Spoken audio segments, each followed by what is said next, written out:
टिकवा पहिरी हमा चमचम भैली ससुर काहे मुसु कैले हो लाल ससुर काहे मुसु कैले हो लाल।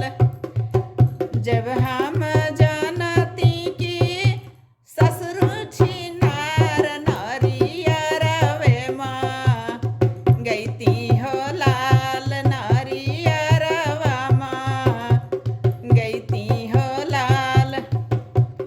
ओही नरियरवा से फुर्ती का पार बिना ससुरे के रहती हो लाल बिना ससुरे का रहती हो लाल। झुमका पहिरी हमा चमचम भैली भसुर मने मुसु कैले हो लाल भसुर मने मुसु कैले हो लाल। जब हम जानती की भसुरा छिनार नरियरवा माँ गईती हो लाल नरियरवा माँ गईती हो लाल। ओही नरियरवा से फुर्ती का पार बिना भसुरे का रहती हो लाल बिनु भसुरे का रहती हो लाल।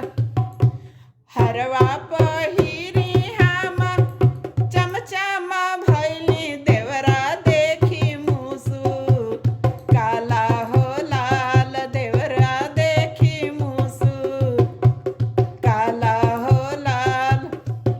जब हम जानती की देवरु छिनार फूल गेंदवा माँ गईती हो लाल तरबूजवा माँ गईती हो लाल।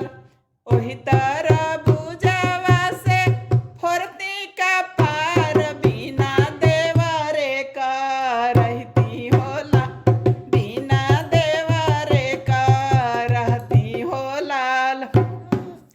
लहंगा पहिरी हम चमचम भैली सैया मने मुसु काला हो लाल सैया मने मुसु काले हो लाल।